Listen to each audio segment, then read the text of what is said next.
Well, thank you all again. Thank you all for joining us, especially, like Lydia said, in this absolutely frigid weather. Coming from LA, I don't like it. I don't stand up well in this weather. I need to hibernate. We do have coffee and tea in the back, so please, it is free. Take as much as you want. Hopefully it'll help warm your bones for tonight. So we are absolutely thrilled to welcome the inspiring women of the International Slavery Museum here at the University of Liverpool this evening. For those of you guys who don't know me, my name is Mary Booth. I am the program manager for the Center for the Study of International Slavery. So tonight I'm going to be introducing all four of our amazing speakers and moderating the Q&A. We will be hearing from four speakers currently working with or at the International Slavery Museum. And I will introduce each speaker individually before they present, and then we will end the evening with the Q&A. But before we hear from them, I wanted to provide just a bit of context. So the Center for the Study of the International Slavery supports and shares leading research about human enslavement and its legacies. Founded as a partnership between the University of Liverpool and National Museums Liverpool, the center works together with other universities and organizations to develop scholarly, and public activities related to slavery in its historical and contemporary manifestations. Liverpool is a stimulating home for CSIS activities. In the past, Liverpool, as many of you know, was a major slaving port with ships and merchants dominating the transatlantic slave trade in the second half of the 18th century. So today, the city's International Slavery Museum serves as a starting point for different forms of engagement with slavery and abolition across time and space. Currently, the International Slavery Museum is undergoing a transformation from a collection of galleries into a prominent museum as part of the Waterfront Transformation Project. With funding from National Heritage Lottery Fund's Heritage Horizon Award, the Dr. Martin Luther King Jr. building, pictured right here, originally the old dock traffic office, will become the new entrance to the museum. This transformation will link storytelling, heritage, community, and hospitality to create a rich visitor experience through a community-led model of working. The museum will speak with voices of those most affected with the legacies of transatlantic and modern slavery.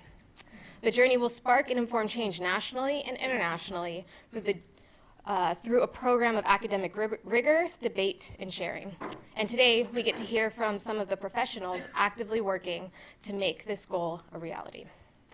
The work of our prestigious panel here with us tonight, though far supersedes that of a museum professional.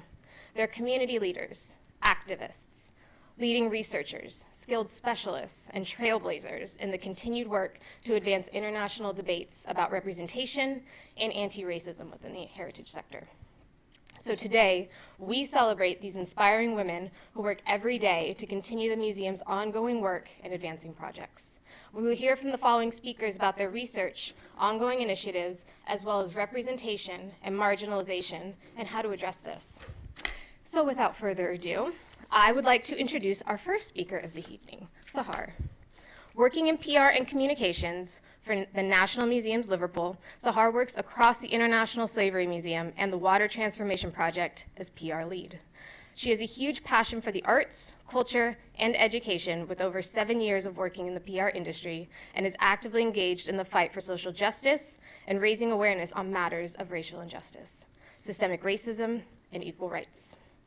Originally Iranian, with the current female-led revolution in Iran, Sahar uses her platform to highlight and amplify the movement over there, whilst taking stock of what it means to be a member of the diaspora, when something as huge as that happens in a country far away. In 2019, Sahar did a lot of work during her weekends in the refugee camps in Calais, helping with French and Farsi translation.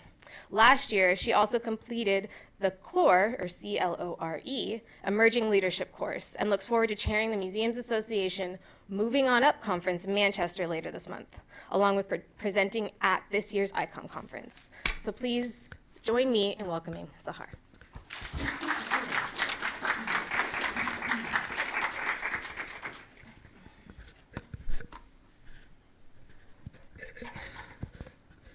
I think that's on that property. Perfect. Hi. I'm going to start with this picture. which is in Calais. In 2017, I would spend my weekends in Calais. Many of you may recall that Calais, and I think actually still to this day, is a place where refugees who were fleeing from the hardships of their life, they would sort of be kept in Calais and what they would refer to as the jungle. So in 2017, over a period of a few months, over the weekends, I would spend 2 days a month in the Calais refugee camp with friends who are doctors and dentists. And I thought, well, I can help you guys in some way. You know, I want to come and be part of the volunteer work that you're doing. And I thought, well, I can put my languages to use. I speak Persian and French and English. And this trip in 2017 that I took, these multiple trips to the Calais refugee camp, it really resonated with me in a way that I cannot emphasize enough. That's great. Siri wants to be involved as well, so join. That's fine. When you're in a place like the Calais refugee camp, you're in a space with people like you, with people of the same age, people with the same aspirations, people with the same goals. There is nothing that separates you from them except for one thing, and that is the lottery of birth. And it's really ironic. Every time I talk about my year in Calais, there's always something in the news that is reflecting what is happening. I mean, currently the news is just riddled with all sorts of language and hostility towards people who are coming to the UK for a better life. In 2017 was also the year when the Grenfell Tower fires took place, and I had a personal connection in the towers. And between my visits to the refugee camp and the tragedy of Grenfell Tower, I realized that I needed to change something in my professional life. So I used to work for a private PR agency, brilliant PR agency. We had some amazing clients. We had architects and artists and art fairs, people with money. So I was essentially doing their PR to help them get richer. And it took one particular instance when I came back from Calais, and I realized I need to do something more with my skills. This picture is in Calais, and I don't know if anyone recognizes the quote, but it's the Liberty quote by Emma Lazarus. And I just want you guys to hold on to this quote as I talk through my presentation, because it somehow relates to where I am today. So I moved into the public sector. I left my job, and I decided to put my skills to use. So I thought the public sector would be a great place for me to do that. And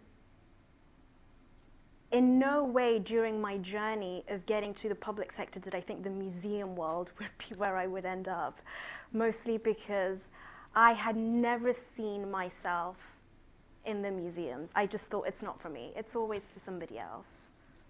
And that's how I ended up in NML. So I should say I am British Iranian. And for anybody who has what I like to call double consciousness, in that you always feel that you're being seen through other people's lens. For me to work in a space like the museum, it was just never an option.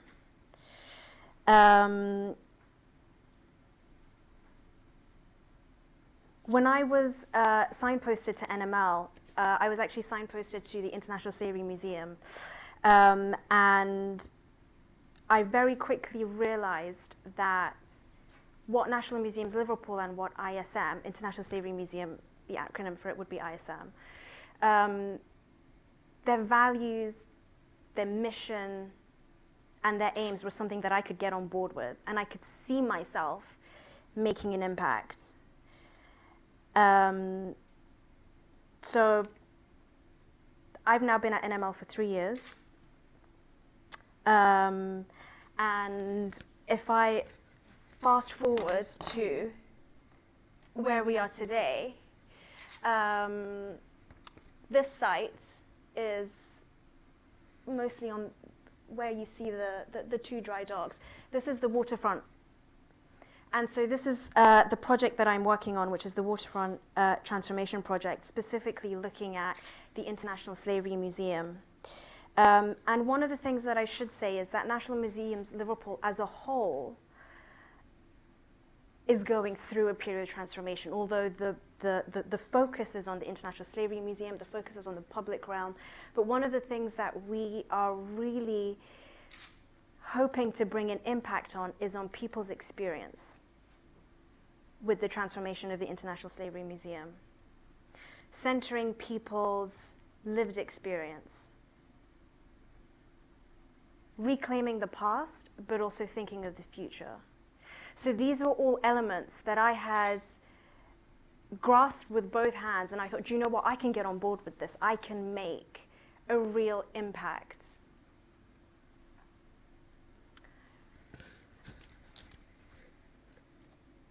This is the Dr. Martin Luther King Jr. building. And this is currently around here where the current International Slavery Museum stands.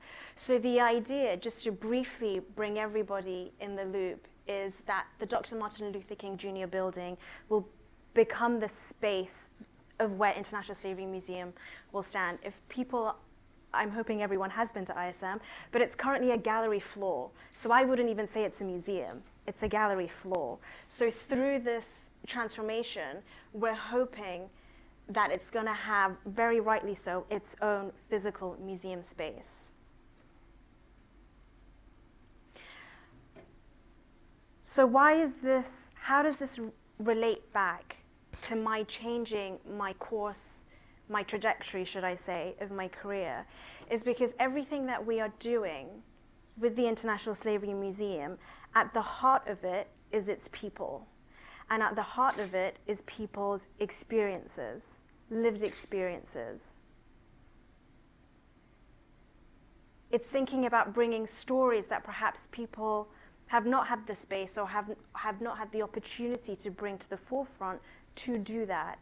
And it's a space where everyone can see themselves represented. So then we go on to the people. So how we're doing the transformation is, it's not about what we want, it's not about what NML wants or what my esteemed colleagues want, it's about what our community groups want. And it's about working with people who want to see themselves in these spaces and what do they want to see come from this transformation project. It's a huge regeneration project. The public realm as well is going to be changed, and this is once in a lifetime, once in a generation. So it's really important that we create those spaces for people to give their opinion of how do they want the museum, how do they want that space to look. And yes, there are many of us in this room who sit across many teams in various different organizations, and we all have opinions of what we want, but it's irrelevant if the public don't see themselves in the space that we're trying to create. My role is in communications. I am the communications lead for Waterfront Transformation Project. I should say that is a recent role that I've taken up on. And for me to get to that place, there have been many moments in my life that have led up to where I am. Including mentors, including trips like Calais, including worldly events. It is impossible to separate yourself from what is happening around the world to where you are today. So I would like to pay homage to my brothers and sisters in my homeland, in Iran, for the fight for freedom that they have. I am who I am because of them. I would like to pay my respects to my mentor, Janet, who is here in the audience. I would like to pay respects to my colleagues. We are all where we are at because of various people who have played a huge part in the role that you're in. And for me to be communications lead is because of all these spaces. This is just one of the things that we do with the transformation is we create spaces for people to also come together and to give us opinions. So I thought this was a really good way, a really good image, I should say, that captures just some of the comments that we've received, and one of which engage the community. It is about working together. It's about bringing people together.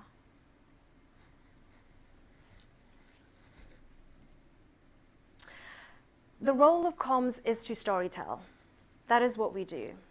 I have colleagues who are in position who are to fundraise. I have colleagues in roles who are there to look at the curatorial aspects, and I have colleagues who are there to make sure we hit deadlines.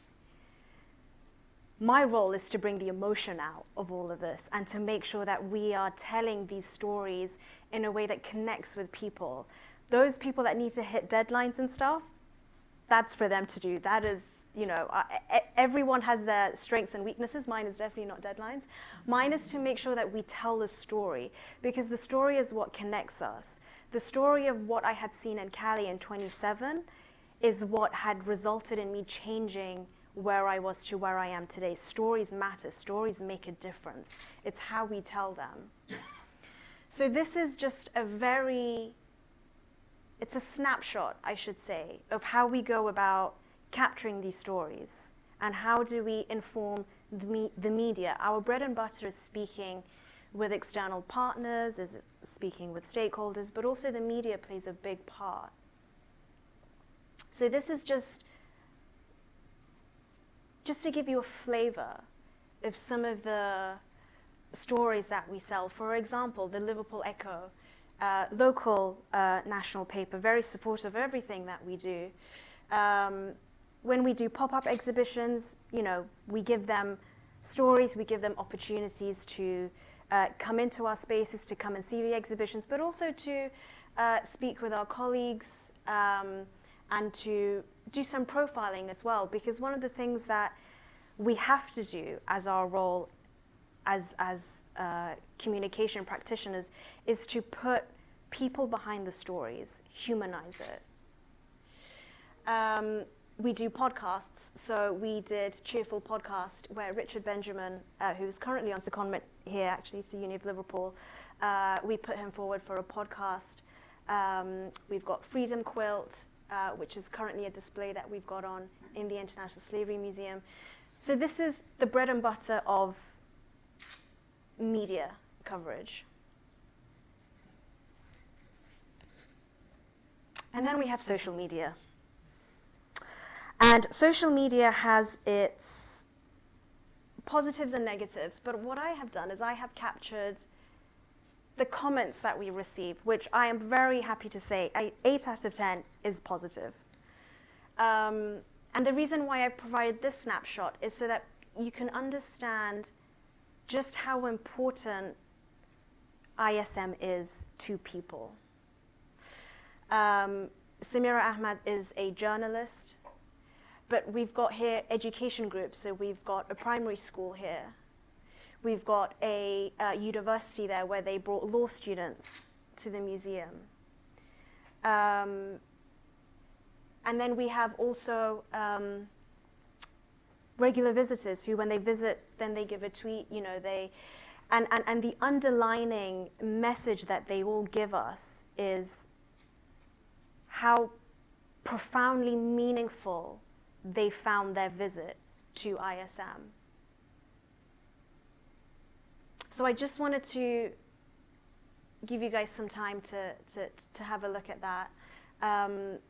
One of the things that we love, and I was having a conversation with my colleagues Gioni and Lois before we came here, is I love it when we have people, when they send us messages about our colleagues, because what people forget is those of us working for ISM, I love all our NML venues, But the International Slavery Museum is it's a very special venue in that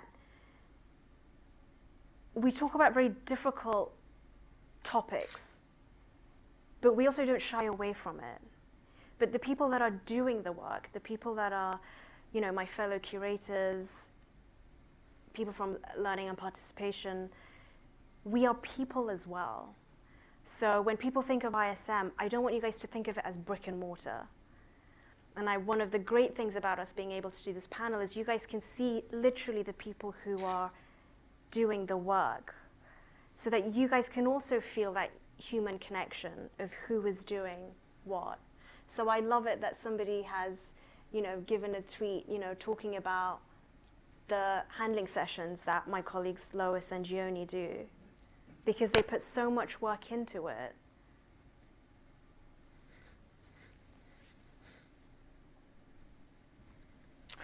I wanted to finish off by just saying that it can be difficult as somebody who comes from a global majority background to work in an organization that is overwhelmingly white. But that's also okay, because my strength is that I come from a global majority background, and that is what I bring to the table. So yes, being the only person in PR and comms who comes from a non-white background can sometimes I can feel a bit like, should I say this?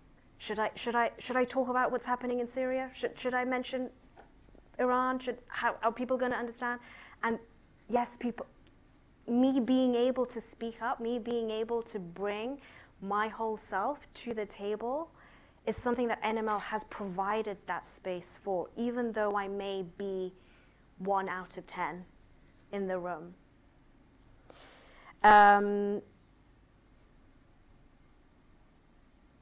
We need to tell those stories.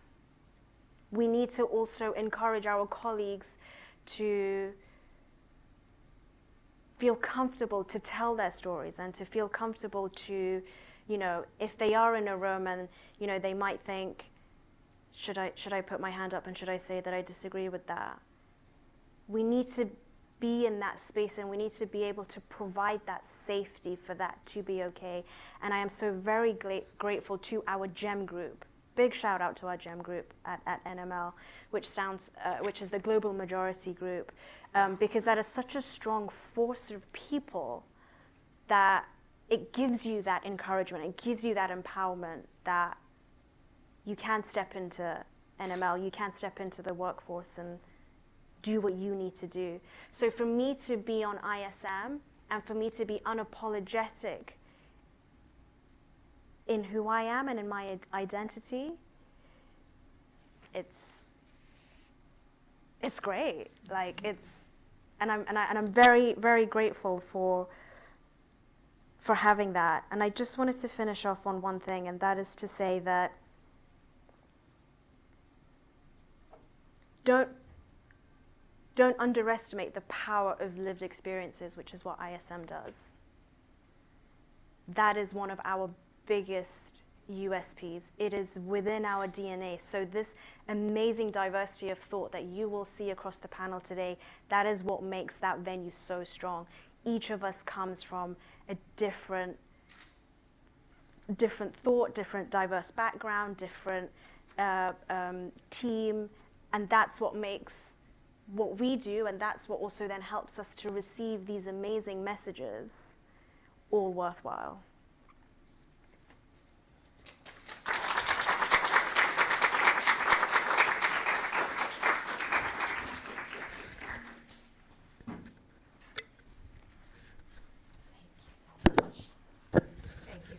That was fantastic. And I know you must have a million questions for Sahar, and you probably will after every single one of our speakers, but please do jot them down. We'll be great with the Q&A at the end. So our next presenter I'd like to introduce is Madelyn. Madelyn Walsh is a researcher and assistant curator for the International Slavery Museum in Liverpool. Madelyn is also a third-year PhD researcher at the University of Liverpool in the Department of English. In Madelyn's research, she draws on aspects of the Gothic mode to examine the performance of, I'm going to butcher the pronunciation of this, Exaqua? Victory, in contemporary creative responses to the Zong massacre. She was awarded a Turing Fellowship in 2022 and traveled to the University of Georgia in the US to co-author a paper with Professor Carolyn Jones Medine. Madelyn has a forthcoming publication in a special issue on the eco-Gothic, on the relationship between ruination, slavery, and the American landscape in Afia Atakora's novel Conjure Women for Studies in American Fiction. Everybody give it up for Madelyn.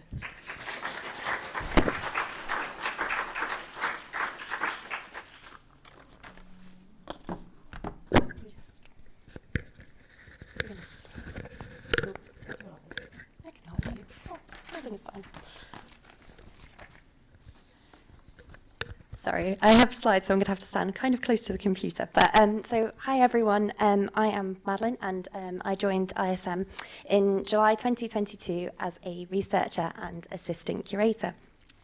So I'm part of the project team for the Waterfront Transformation for ISM, and work with our curatorial team and our community groups to reimagine and reinterpret ISM's collections and galleries. So today I'm going to speak about the research that the ISM curatorial team have been doing in relation to the Transformation Project, some of the difficulties we faced in this project, and some of our current thinking and work in response to those issues.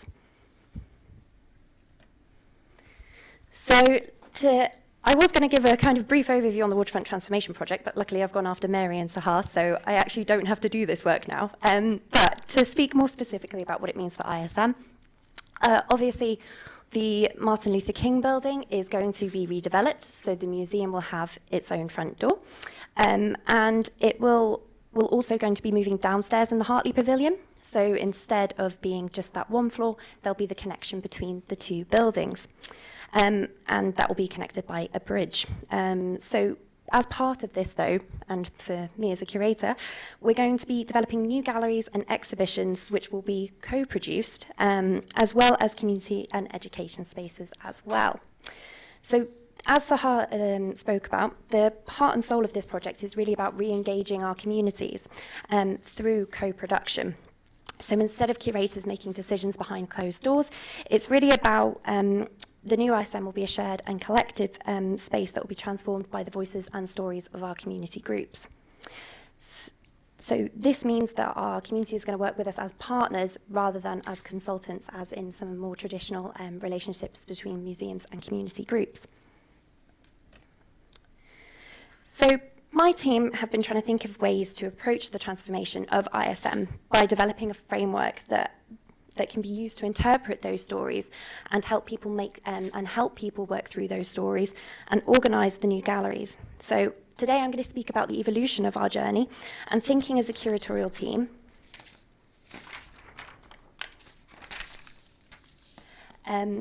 From our previous approach to our current one. So I'm going to start with our thematic approach, which is our previous approach. So we came up with 10 themes, which are listed on the slide there, that offered a framework where the histories and legacies of transatlantic slavery could be situated in dialogue with one another. So you'll notice that's quite different from the current offering in ISM. As Sahar said, hopefully some of you have been and will be able to imagine this.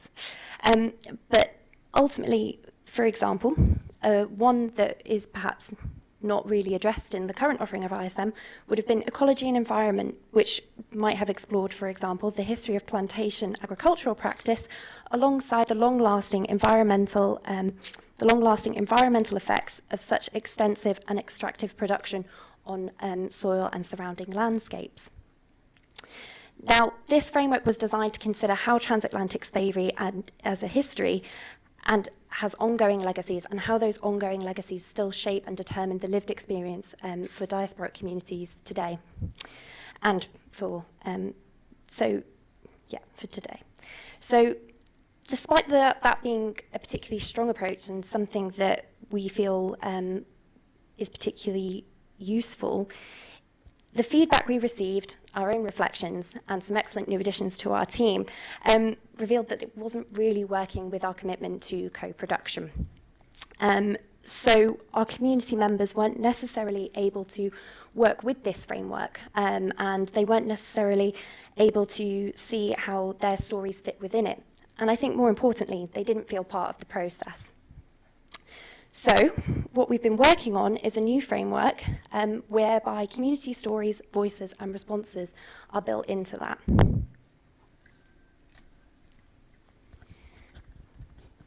The new framework is based around call and response. So to give a brief definition for anybody not familiar with this, it's call and response is a mode of communication or performance whereby a speaker's call elicits responses from listeners, audiences, and or fellow performers. So if you have a little look at the music sheet on the slide, you'll notice that there is a caller and responders listed built into the song. Despite the lead of the caller and the responders work together to produce the song.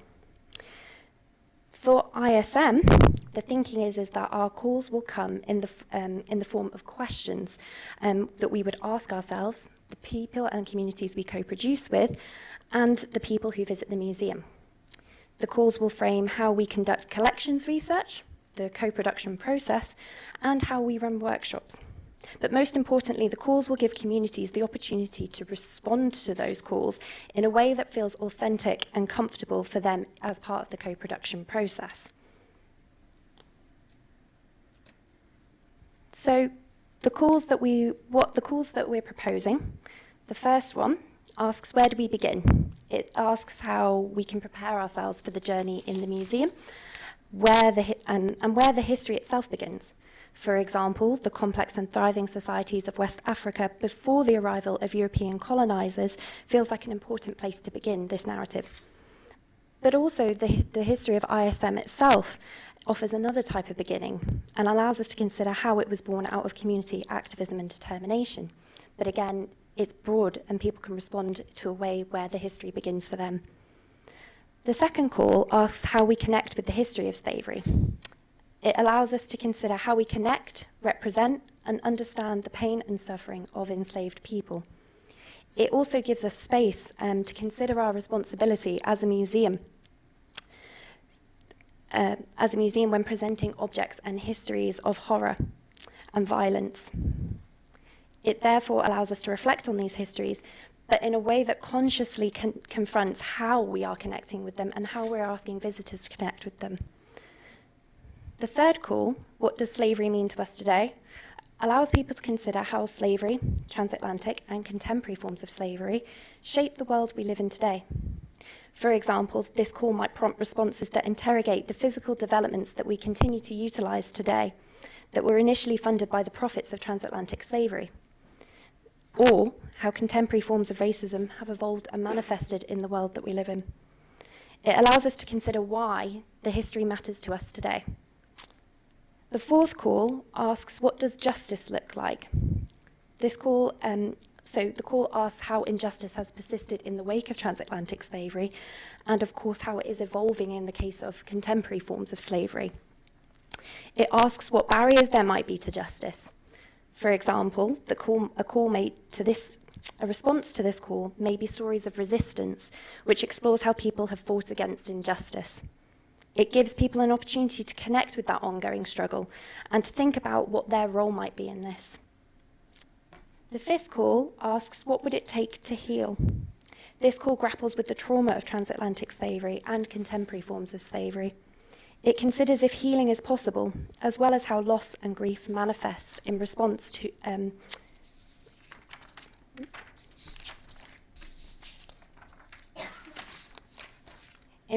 transgenerational and personal trauma.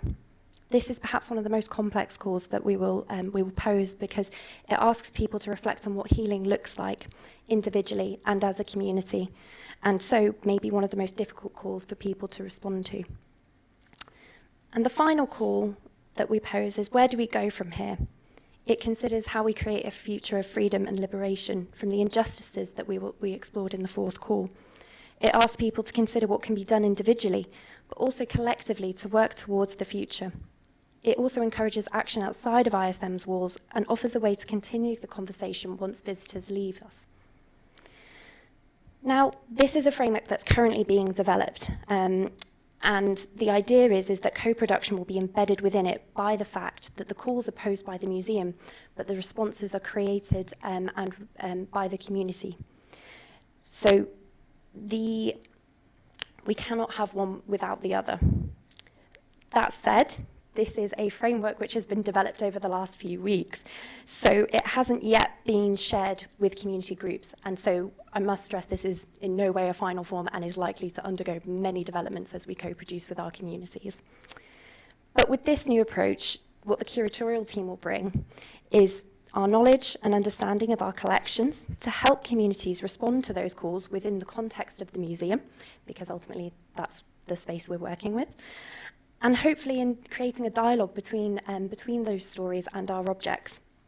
The calls are quite broad, as I mentioned before, but the hope is that this will allow people to respond in an individual way that feels relevant and comfortable for them. While the curatorial team, on the other hand, will take on the challenge of thinking about how our collections can symbolise, represent, and help tell these stories. So, finally, I thought I'd share a little bit about what I'm working on in response to the second call, how do we connect with the history of slavery? One of the strengths of the call and response approach, for me anyway, is that it allows us to think about how we connect with our collections, particularly in relation to problematic objects. One example is the Log of Unity, which I'm currently working on. It is very difficult to see, but that is what it looks like. This log was kept by Captain Robert Norris and gives rare insight into life on board the slave ship Unity. It's unusual for logbooks like this to actually survive. This one was actually rescued from a coal shed in Ireland where it had been lain hidden for many years. The Log of Unity provides details about life on board the ship for the crew and the enslaved people. It records things like the deaths of the enslaved people, but most importantly, from my perspective, the revolts led by the enslaved people. However, this is all recorded from the perspective of Captain Robert Norris. The log allows us to discuss how archival objects, such as log and stock books, are problematic. They reflect and represent the ways in which enslaved people were commodified and dehumanized because these objects have been previously foregrounded and constructed in light of the and voice of the oppressor. This is an important object in the collection, but because of the perspective it represents and reflects, it is a difficult object for us and for our visitors to grapple with. As Cora Kaplan and John Oldfield explain, the ways in which the stories and histories of slavery are imagined, told, and taught have often reflected a troubling ethics and aesthetics of representation of enslaved persons and the institution of slavery. When approaching this object, through the call, how do we connect with the history of slavery, I was conscious that we needed to find a way to centre the enslaved people mentioned within the log instead of their oppressors. For this reason, one of the most important things to focus on when approaching the Log of Unity are the acts of resistance it details. The enslaved people on board the Unity fought for their enslavement, rising up and revolting almost 3 times successfully. That is not to say that the horrors of the Middle Passage should not be discussed in the museum, or that we should ignore the content of the object itself, but that we need to interrogate whose voice and perspective we're creating space for. With this particular object, I believe it is more important to focus on the stories of the enslaved people and to highlight how enslavement was resisted, challenged, and fought against. The call allows us to reflect on how we connect with problematic objects in our collection, but also how we can reinterpret them to tell a different story. It gives us agency to challenge the ways in which enslaved people have been represented in archives and in museums, and by focusing on their voices and stories.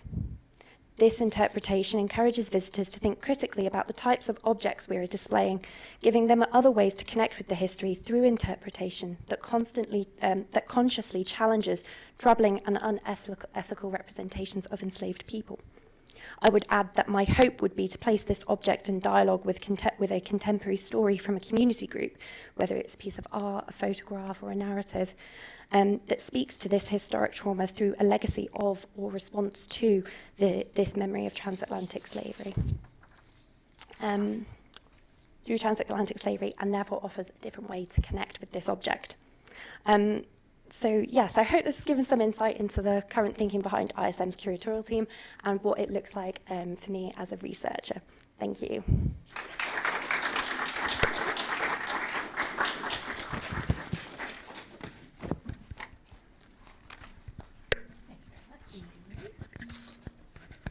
Thank you very much, Madelyn. I have to say I've been to a few meetings and some of the early curatorial and architecture meetings about the Waterfront Transformation, and as a massive history nerd and a massive heritage nerd, it's been a dream come true to kind of see an exhibition grow from the beginnings, and I can't wait to see what happens next, so many thanks for that.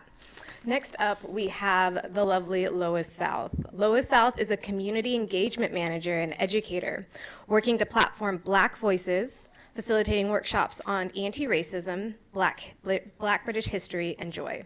Lois is new to the position and would like me to put a call out to the audience if you are interested in engaging with her and ISM, please come and speak to her after the panel. She'd be more than happy to chat with you about that. She is passionate about working towards dismantling Babylon through the use of tools such as education and radical understanding, love, and community. Ubuntu. Lois.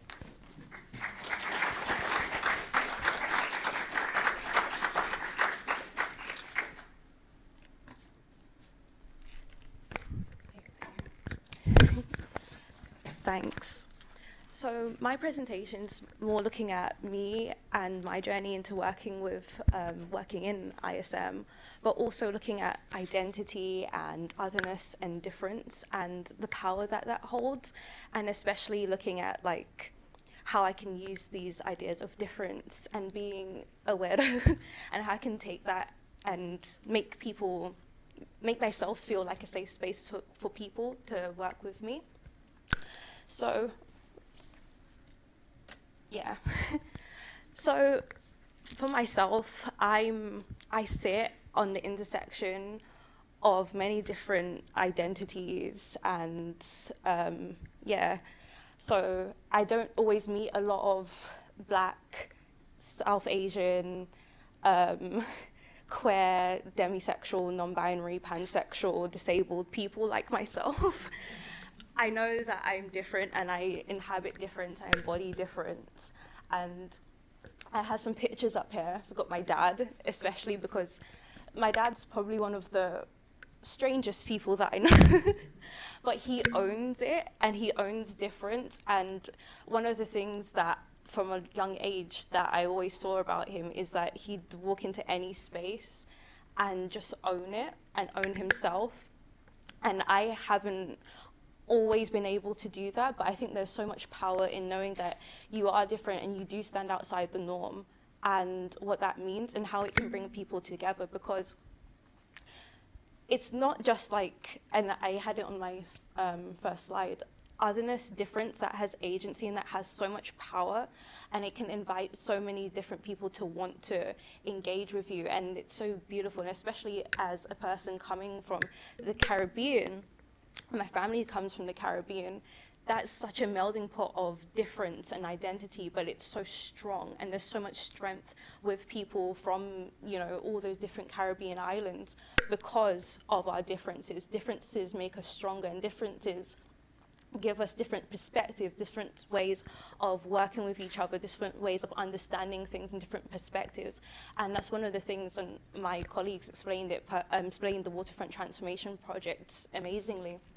Is one of the things with the Waterfront Transformation Project, working with different people and looking at different perspectives and bringing those in and bringing those people's stories to the front, which is so powerful and so important, because without all these nuances, it's these stories that make us human and make us interesting, makes the International Slavery Museum interesting. But embracing difference is not always easy. It comes with its challenges, and especially for myself, not knowing how to do that, especially growing up. I grew up in Southeast London, and in a very beautiful, Black, diverse community. And I stood out. I was very weird, different individual. And it was hard for me to find my place, especially being mixed heritage.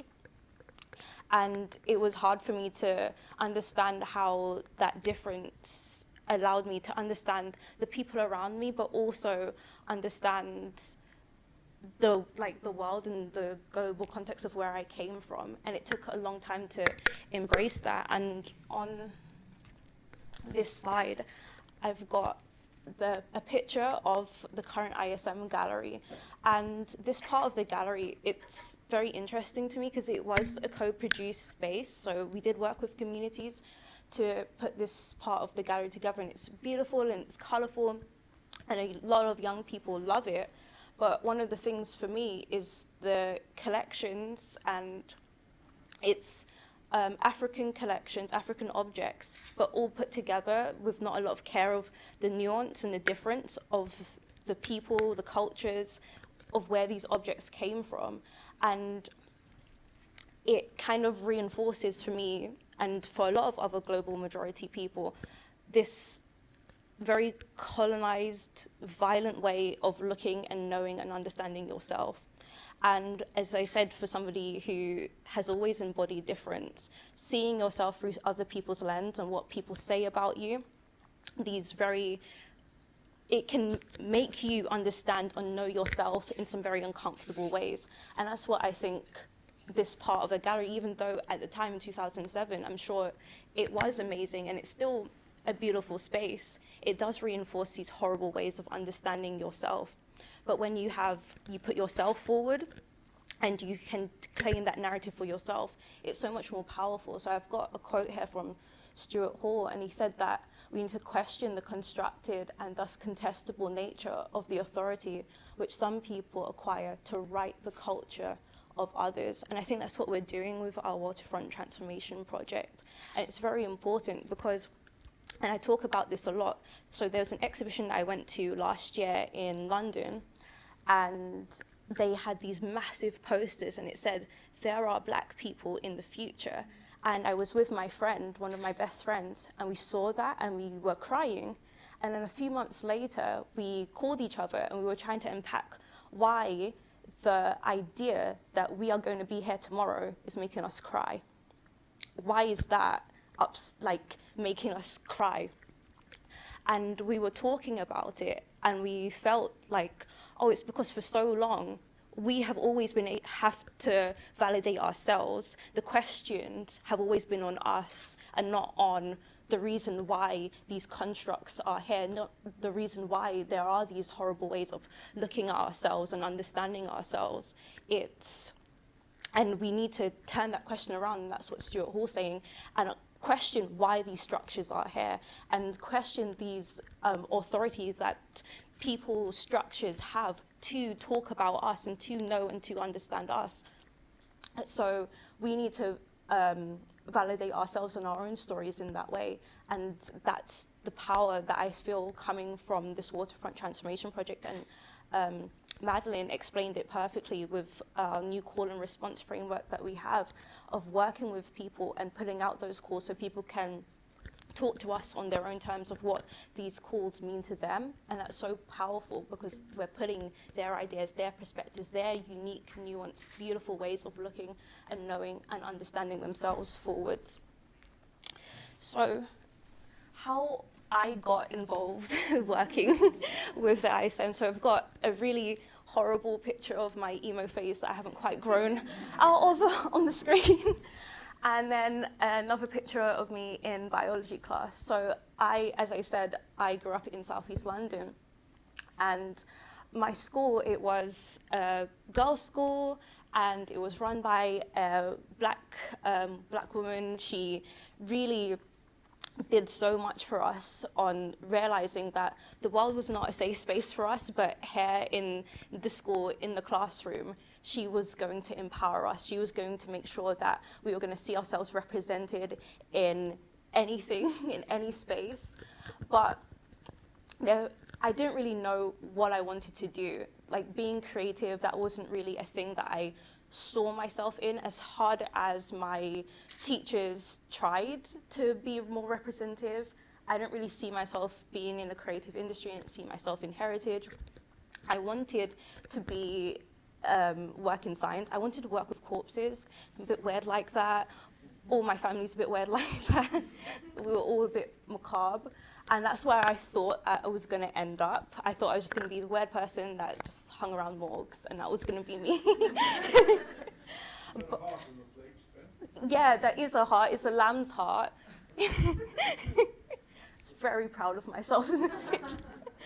But then I went to university and I decided to study history. It wasn't really the decision that I wanted. I came into university through clearing, had a bad couple years, and I just wanted to study something. And it was such an interesting experience for me because, yeah, I've been like the odd person out growing up in this, you know, safe, black, diverse community in Southeast London, but I never really thought of myself as a racialized individual. I knew that I had a lot of privilege from my featureism of not being dark-skinned, of having Southeast Asian features, but I never really unpacked that. And then I came to Liverpool and I went to university and I was the only black student on the history course. And for the first time, I was the black girl, and it was violently uncomfortable. And I had so many encounters that I just wasn't prepared for. But one of the things that I did have and I did do was I was a volunteer at the International Slavery Museum, and going there provided me with such a safe space because I didn't have friends at university because it was just such an uncomfortable space for me to be in. But going to the International Slavery Museum, even though I didn't really see it as a career path or something that I wanted to go forward with, it was just a safe space. And not that obviously the topic was safe, but it was the people that I was working with there that made me feel safe, and they recognized my differences and they used that. I did like projects where I was talking to community members, and it was lovely. And also, one of the reasons why I thought maybe working in museums could be for me is I never saw any black people working in museums before. And then one day, this guy walked into the Maritime Museum, one of our curators, Stephen Carloco, and I was like, oh my gosh, black people can work in museums. And that started, like, seeing yourself in spaces is so important, because before that, I had no idea that black people could work in museums, that this could be a career path for me. And then I think it was like a year later, I saw Mithila. And I was like, oh, they've got brown women here too. This could be something that I could do. And I went to do my master's in museum studies because I was like, I can work in these spaces, I can take up space, and I can bring my unique difference to these spaces. Yeah, this, I'll come back to this because it's very important. But working in the ISM does come with its challenges, and Sahar touched on that. Working in white spaces is very uncomfortable at times, especially being the odd one out can be very uncomfortable. That double consciousness, not knowing how to say things at times. And so it's very important to bring that aspect of well-being, not just to my personal life, but I also recognize that there are people coming into these spaces that want to feel safe and need that space, like I did when I was going to university. I needed that safe space. And it's important for me to recognize that and to facilitate that in everything that I do. I work in both education and I'm a community engagement manager as well. And it's important for me to make people feel like they can be safe, like I can talk about well-being, and I do quite a few sessions on well-being and joy, because bringing those aspects in, and Madelyn spoke about resistance, because that's talking about joy, talking about well-being, that is resistance, especially when you are a global majority person. And people do want to know about the brutalities of the Middle Passage and the real truth of these histories. But they also need to see themselves not just as victims in these stories, but as people who fought back, and our ancestors were people who fought back, and there is so much joy to be found in those stories. And it's important for me to provide people those spaces to decompress and to talk about joy. And it's something that I'm really, really, really passionate about. So also doing that in my personal life as well. So I've got my children on screen, as we can see here. But because it does take such a toll talking about racism while also experiencing racism.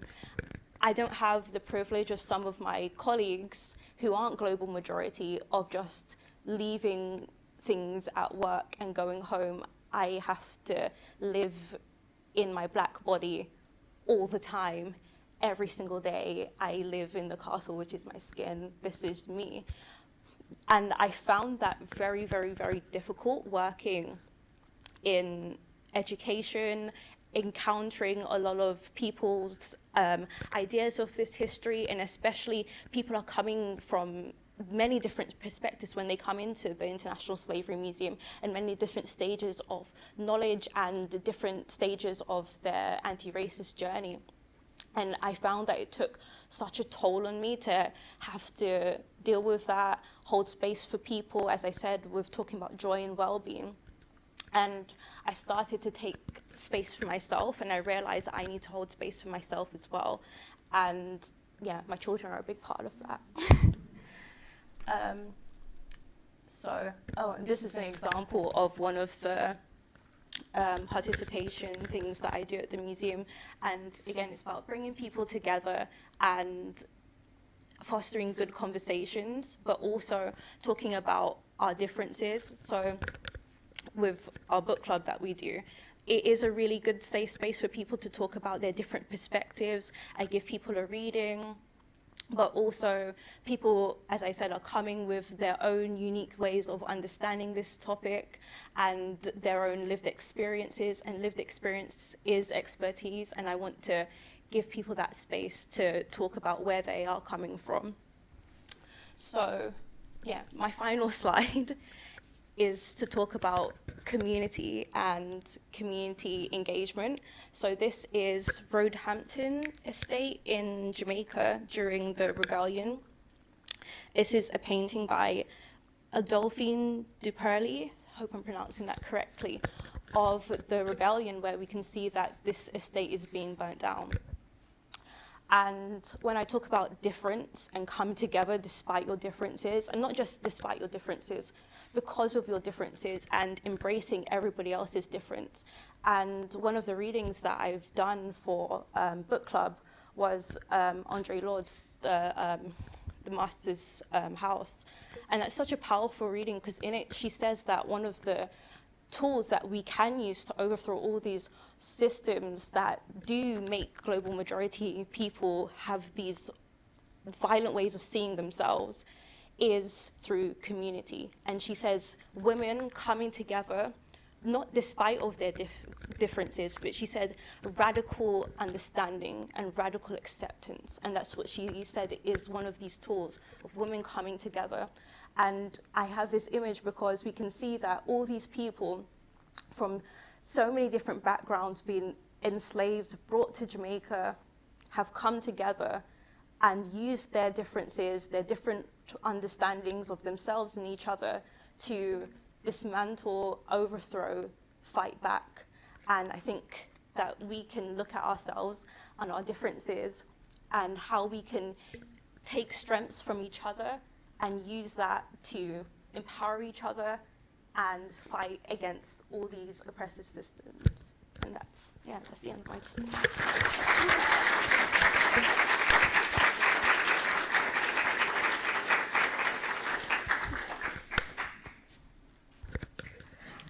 This is what, the third or fourth time I think Lois has come to the university and done a CSIS activity with me, and I swear every time I leave having laughed, cried a little, and I always think about everything you say for another week and a half, and I don't think today is any different, so thank you very much.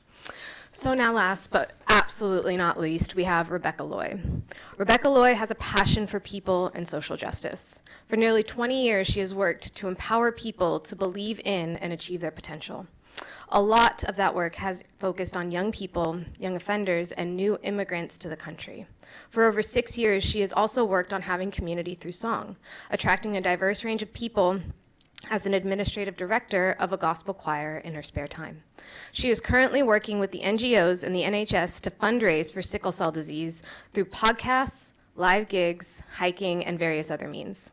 While she's always worked with diverse community groups, she's really focused on consulting in the area of diversity and inclusion over the past 4 years and seen great change. Rebecca is on the cusp of completing her PhD in sociology and social policy, looking at macro systems of oppression within communities from the perspective of social activists from those communities. Her focal point of research has been L8, having previously studied the 2011 riots for her master's thesis. Luckily, her current research led her to studying and researching in Brazil, firstly Sao Paulo and then Rio de Janeiro, for 2 years, where she volunteered as an English teacher in Rio's largest favela, Rio Sinha? Hacinha, so close. She was the recipient of the John Lennon Memorial Scholarship. National Museums Liverpool have a strategic aim by 2030 to have the most representative audience and colleagues' profiles within the museum sector in the UK. Furthermore, to ensure our colleagues' audiences and displays are representative of the communities we're here to serve. As the new diversity and inclusions partner, Rebecca has been briefed to play a key role in meeting these strategic aims. Since joining NML last year, her global majority colleagues have doubled in number. There is much work to do to encourage change in culture, people, and representation, and she's excited to be part of this journey. Combining her professional and community work is what lights her up, and this year she's been recognized as part of the Northern Power Women's Future List, and we honestly cannot wait to see what comes next. Rebecca Loy.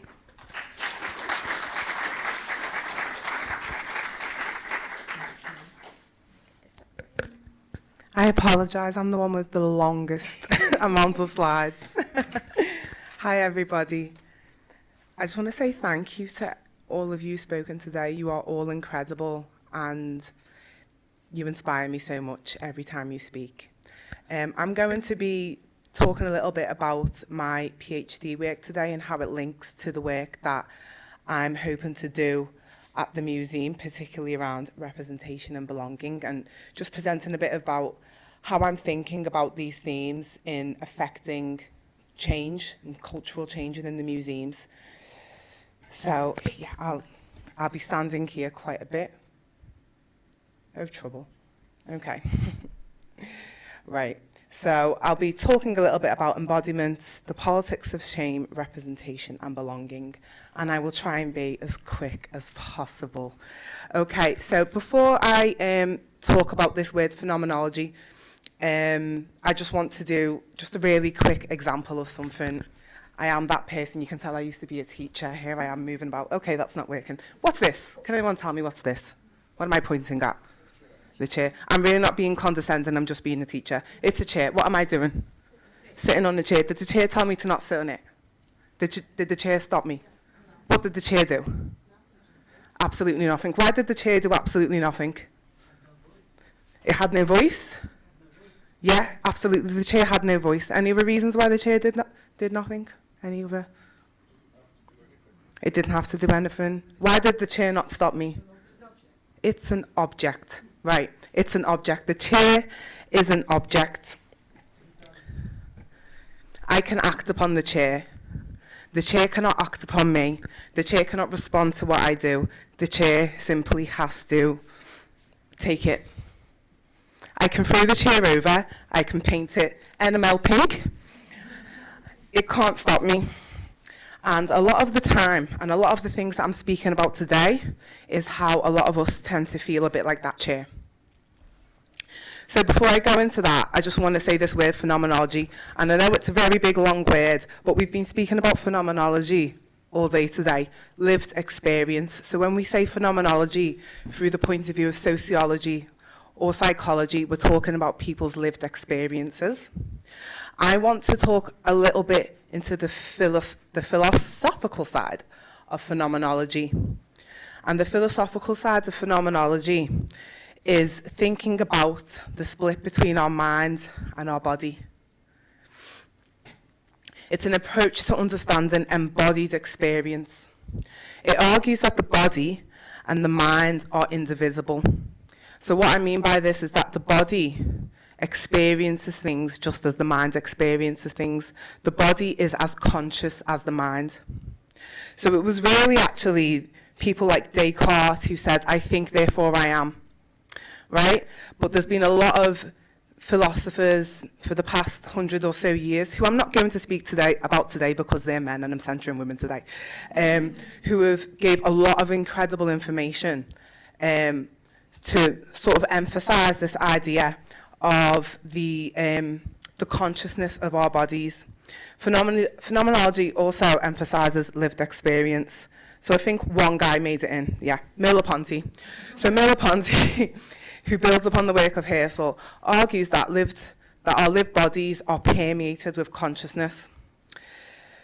And he does this looking at ideas like motor intentionality. Motor intentionality basically is just the way we use our bodies, the consciousness of the way we use our bodies. And so, for example, if you get bit by a mosquito, what do?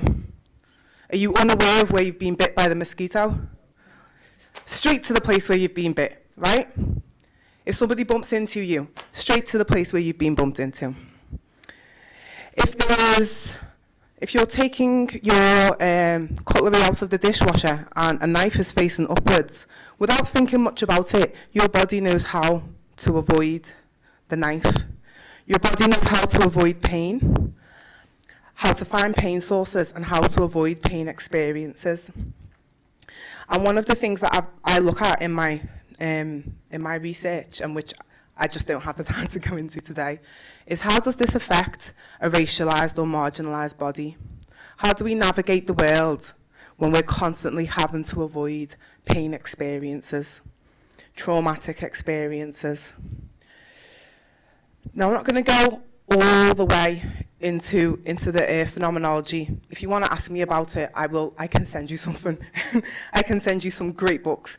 So I can't really talk a lot about that today. I'm just hoping that in your mind you've got this idea of our bodies being as conscious as the mind. So if you could just hold that thought for me.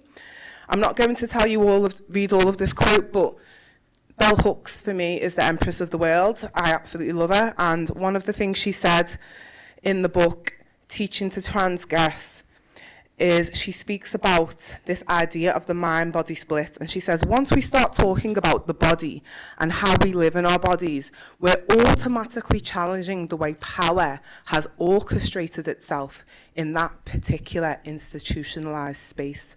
The person who is the most powerful has the privilege of denying their body. And then she talks about being an undergraduate, and there was a white male professor who wore the same tweed jacket and rumpled shirt or something. But we all know that we had to pretend that he wasn't wearing the same clothes every day.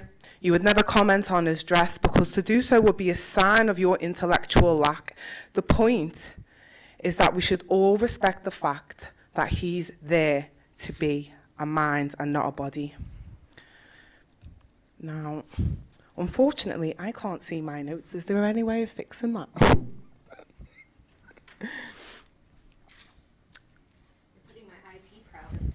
Can you put your IT prowess to the test? Because there's something really intelligent I said at an earlier point in time I want to read to you, if that's possible.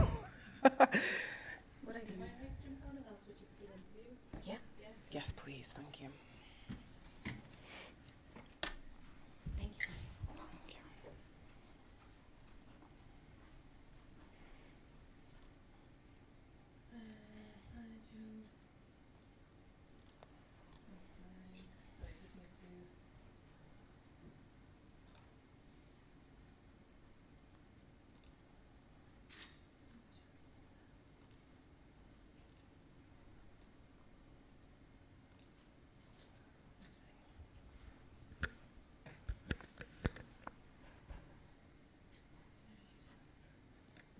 do it now, and I'm just checking.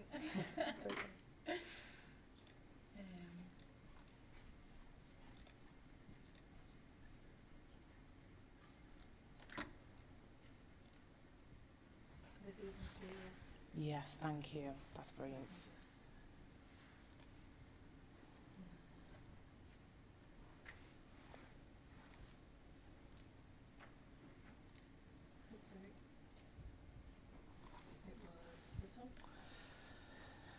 This one, please. Okay.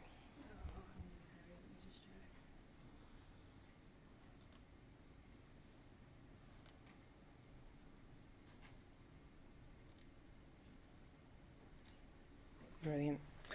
Okay. Sorry about that. That's okay. Thank you so much. Oh. I don't mind.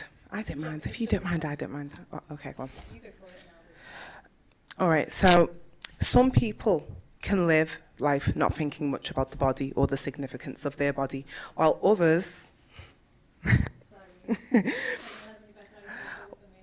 while for others, life can be consumed with thinking about their bodies. Some of us must think what the presence of their bodies communicates to people in a particular place or space. They must decide how to manage the presentation of their body so as not to draw attention, raise suspicion, to manage fear, hostility, or desire. Not because of any action, not because of anything they have done, but purely because of the historicity of their value-laden body. So what their body represents over history, over time. The visible representation of their bodies will greatly impact and perhaps dictate the course of their life. So for the professor who was white and likely middle class or upper class, he had the option of disassociation from his body. He had no... Where have I jumped to? His body was so powerful that he could deny its actual presence, while there are those, usually othered and marginalised, who do all they can to negotiate the meaning of their bodies and negotiate what that meaning is to the dominant culture. So they cannot escape thinking about what their body means, the consequences of what this meaning may be. For example, sleeping in a car and being shot by police while sleeping in a car. What is there about a body that presents so much fear that you can sleep in a car and be shot, apart from it's a black masculine body? Yeah. So, for example, enslaved people, it wasn't because of anything they did, obviously, but because of their bodies, how their bodies looked, the meaning attributed to their bodies by the dominant culture, and the hermeneutic of marginalised bodies with a history long enough to inform this cultural hegemony. So this is the way we all think, the sort of joint thinking of culture about certain bodies still largely goes unquestioned in the dominant culture, and it is detrimental to those who transgress dominant culture norms. So there's a dominant culture which tends to be centered around whiteness and maleness. If you are different from that whiteness and maleness, and you represent that in your body, it affects the way you live in the world, and it means that you have to think a lot about how you represent yourself. Right. Next slide. Okay, so I'm just going to speak a little bit about shame and belonging. So, shame is a lived bodily experience. Of course, we know shame can be feeling shy, feeling humiliated. There's a range of feelings associated with shame. It is being seen and reduced to the judgment and action of the action or perception of your character within a given moment. So when you fall over, the reason why you feel ashamed is because at that moment you are clumsy. Not Rebecca, who had a clumsy moment, but you are judged as clumsy. Shame is the agonising knowing of feeling trapped, powerless, or isolated. Shame can go a lot deeper than momentary shame, particularly if you're marginalised. So we know that it can do things like break your speech pattern, make you feel sweaty, tension in the body. These are all things that happen as part of shame. But, let's see. For Brené Brown, it's an intensely painful feeling or experience of believing that you are flawed and therefore unworthy of acceptance and belonging. So when she did her really famous study in 2006 that set off her research, Brené Brown said that the participants described shame using terms like devastating, noxious, consuming, excruciating, small, rejected, diminished, the worst feeling ever. Participants contrasted shame with guilt, which they defined as feeling that they have behaved in a flawed way, whereas shame was being flawed in yourself.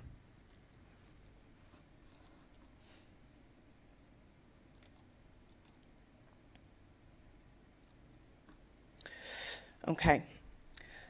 So in the politics of shame, Luna Dolezal brings together the ideas of Sartre and Foucault and Elias, all these really great philosophers who I'm not talking about today, and highlight that the fear of body shame solidifies our efforts to evade shame. So just the way, as I said before with phenomenology, the way we would avoid the knife when we're taking things out of the dishwasher, our bodies learn how to avoid shame, and we can walk around the world learning to avoid shame.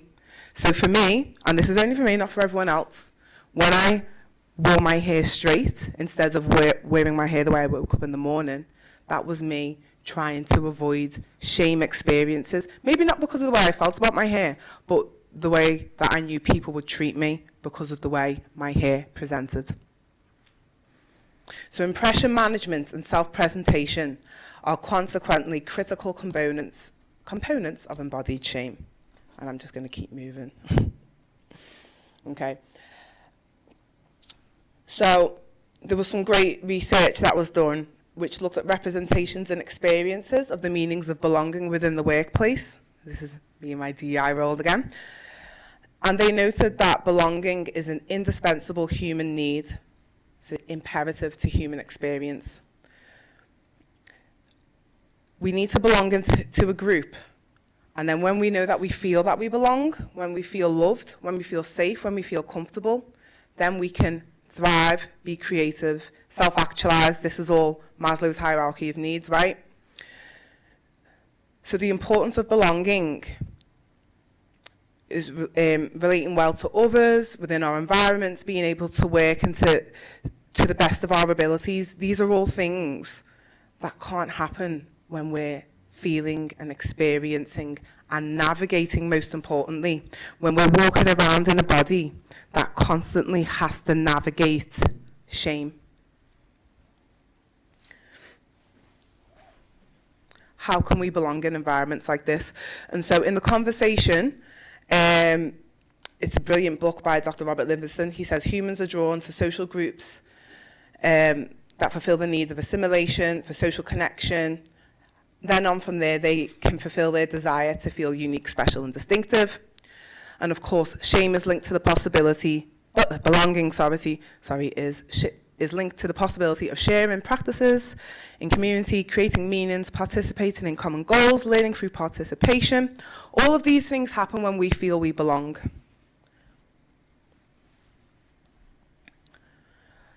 Belonging is a human need, and it's one of our most important human needs.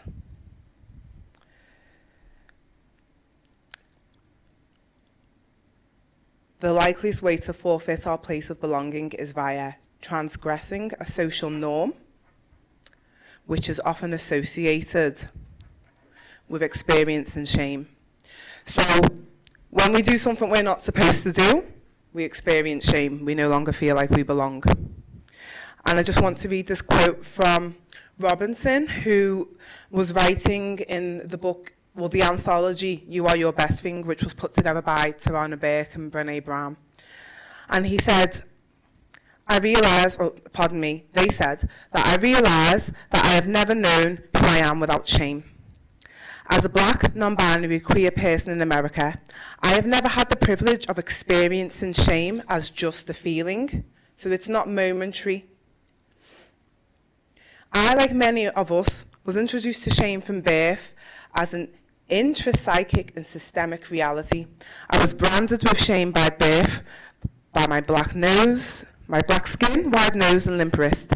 I was indoctrinated with shame from the history books to the media to my communities, unanswered demands for justice. So in order to speak of my shame and of shame and blackness, I need you to first understand that through the lens of white supremacy, being black is shame. And how we struggle to love ourselves and move through shame is synonymous with how we battle white supremacy.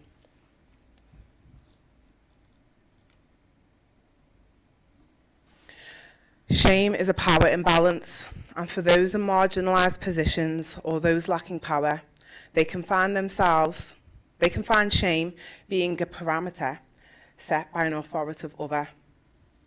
So while those with privilege in society are likely to experience episodic shame, which is totally real, it holds no prolonged or structural consequence to their embodied, daily, lived experience. So those in marginalised groups often are the ones who experience shame as a chronic, everyday, lived condition.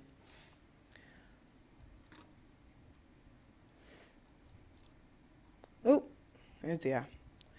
Right. That's all. Oh no. The slides have got messed up. Right. So I just wanted to talk a little bit about black women's bodies, and I'll wrap up quite quickly after this. This is going to be a bit difficult. Can I end the slideshow a minute and just move these slides? How did that happen? Right.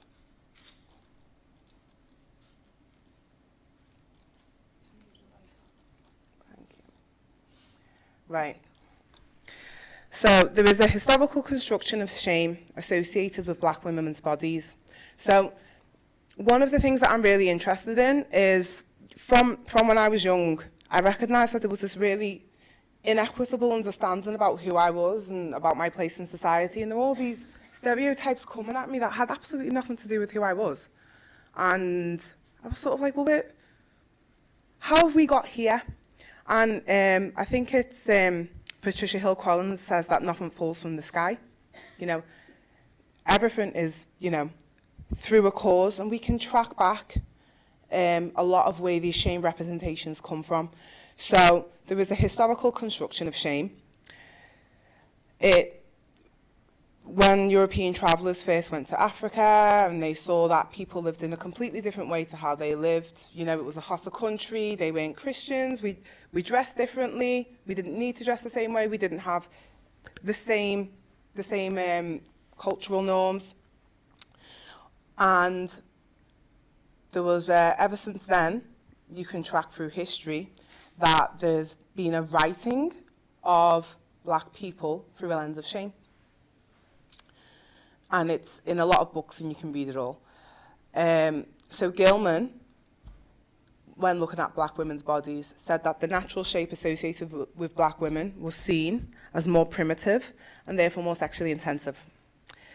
Black women since the 1500s have been theorised in literature, which went on to influence popular culture as more animalistic, wild, sexually promiscuous, based on the shape of their bodies. So in the case of black women, a lot of the medical journals, a lot of academic books, a lot of academic literature was literally based and written from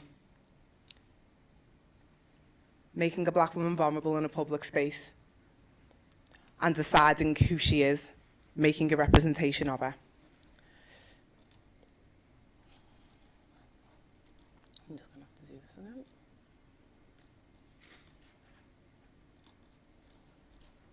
So, Black Venus, I will never show pictures of Sarah Bartman, and I know people show them, you can see them online, but it's really important to me not to show her in that way.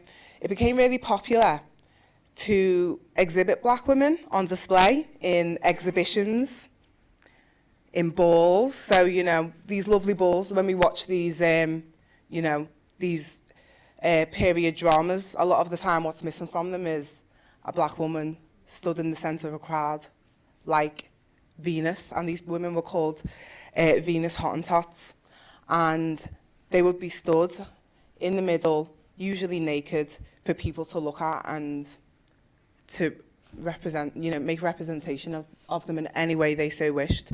And so black women on display in these public exhibitions and balls, as well as advertisements, pornography, medical journals. The most famous is probably Sarah Bartman, who was a teenage indentured servant and was born in 1789. She spoke 3 languages. She was obviously a very brilliant and intelligent woman, and she was put on display because of her shapely figure. The gaze was politically oppressive. It was a weapon and constructed a hypersexual idea of a black woman's body and positioned black women as inferior, feral creatures. And to this day, we're often thought of as wild, loud, angry. These are the stereotypes the stereotypes that we tend to come across for black women. So Sarah was exhibited in life, and she was also exhibited in death. Her disembodied body, including her labia, which she refused to show during her lifetime, and her brain, were all displayed in the Musée de l'Homme in Paris until 1985. 1985, that was 2 years before I was born, as a fascination to the public in a cabinet of curiosities. So a lot of the scientific racism that we understand today, which has influenced some of these stereotypes that we're still dealing with to this day, was based on women like Sarah Bartman. And it was used to create a cultural hegemony, ever more equating black with shame. So I'm going to kind of wrap up, but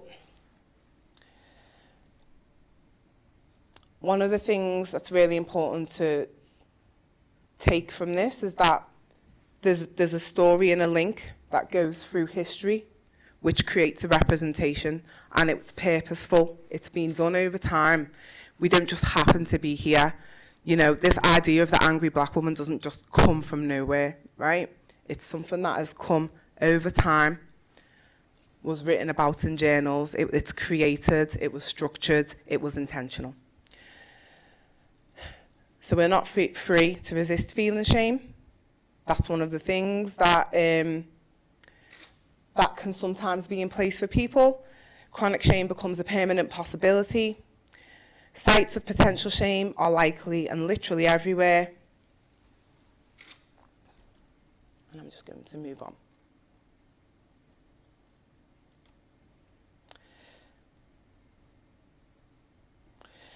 In the workplace, knowing that a lot of people are coming into work experiencing feelings like this, people are contending with historical constructions, shame-inducing representations. Shame directly conflicts with our needs for well-being, as I've said, and our need to belong. And it's only from a place of belonging that people can thrive.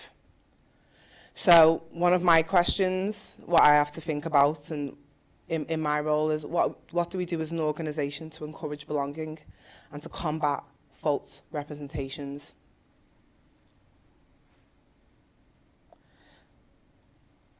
So Tulshin says here that applying an intersectional lens, it becomes immediately apparent how much more risky it is for women of colour who have navigated preconceived stereotypes to speak up.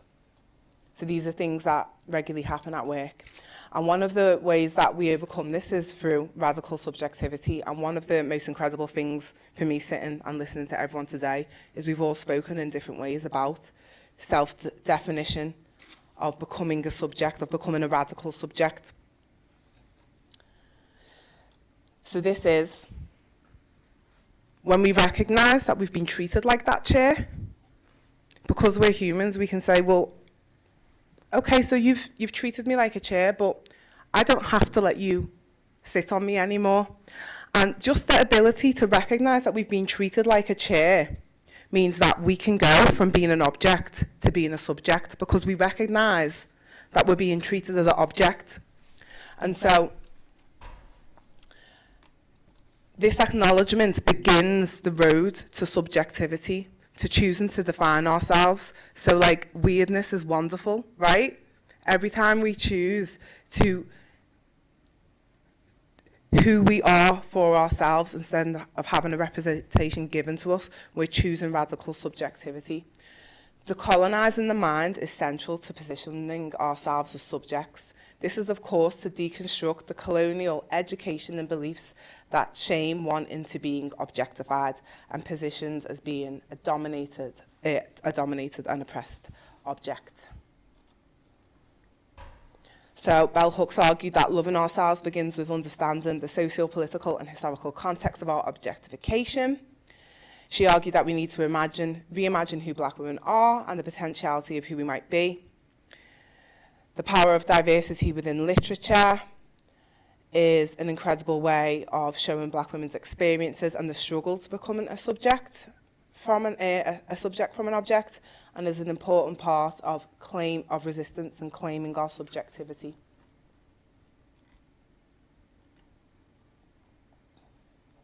So our self-definition may make others uncomfortable. Williams writes here, I had to boundary set. I had to figure out how to manage the boundary of being authentic in an authentic environment. Audre Lorde said the importance of self-definition is decentering the concept of the master and centering oneself. And of course, community is centering one's difference and finding common cause with others based on those differences. And so, looking at the work that we're doing at the museum, ideas like co-production, where we center the voices of others, and we ask them, well, how do you define this call and response? And we ask them how they want to be represented, and we ask them, how do they define themselves? When we give people, as allies, a space for them to take on their own self-definition, I think that is the best response from, a strong institutional power such as a museum. I just wanted to finish on my most favourite quote, which is from Jessica J. Williams, and I need to make it bigger so I can read it. So now I can see that being a black woman in my professional spaces is a leadership-led model for how to be uncomfortable. Surrender allowed me to stop fighting and listening allowed me the space I needed to hear the story being told and change it if I did. Having a strong community gave me the strength to continue speaking my truth, and working together, I could continue to face any unknown.